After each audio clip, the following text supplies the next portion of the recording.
If your SAT is only 30 days away and you feel like you're not where you need to be, I want you to stop everything you're currently doing. Not because it's too late, it's not, but because the next 30 days have been structured differently than everything you've done so far. And I'm going to give you the exact plan right now. Here's what most students do with 30 days left. They panic. They try to study everything. They download every practice question they can find. They start a new YouTube playlist. They buy a book they've never opened. And then the test arrives, and their score reflects 30 days of scattered effort, not 30 days of targeted work. One student told us that she spent day one making a color-coded study schedule so beautiful, she framed it. She had not yet studied a single thing. This is remarkably a very common first step. The problem isn't motivation. It's the absence of a system. 30 days of the wrong work will not beat 3 days of the right work. We've been running 30-day intensives with students for over 25 years. And what we've learned is that 30 days is actually enough time to make a significant score jump if the work is more precisely targeted. The student who comes to us with 30 days left have added 150, 200, even 300 points, not by working more hours, by working on the right things. Here's the 4-week structure we use. Week 1, diagnose and target. Do not start with endless randomized questions. Start with a diagnostic, a targeted diagnostic that shows exactly which question types, which content areas are responsible for the majority of your point loss.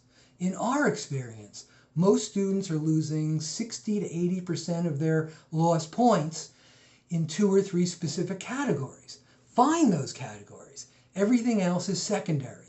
Week 1 is about building your map, not covering ground. Week 2, targeted strategy drilling.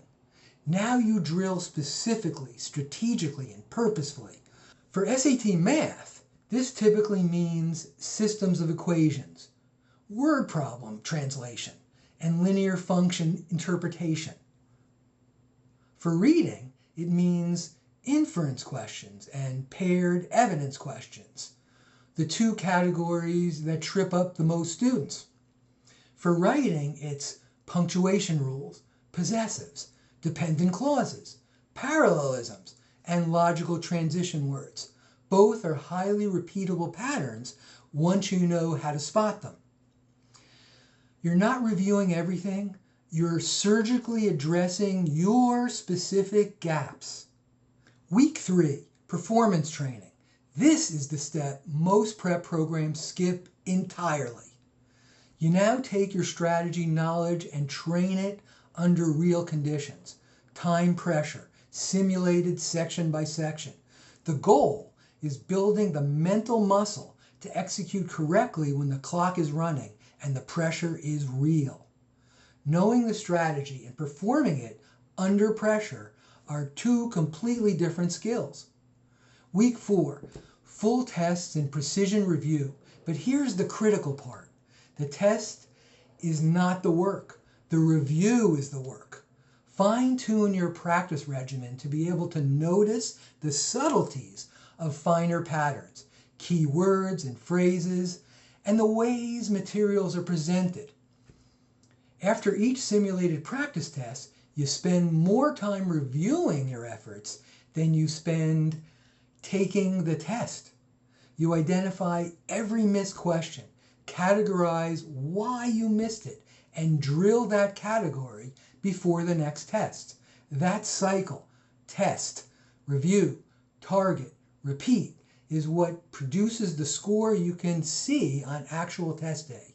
If you follow this structure for 30 days, you will be in a fundamentally different position than you are right now.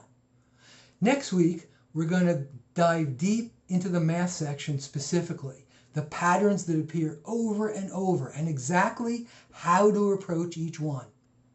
Subscribe so that you get that the moment it drops. And if you want us to run this 30-day plan with your student, customized to their exact diagnostic results, click the link below. That is exactly what we do. I'll see you in the next video.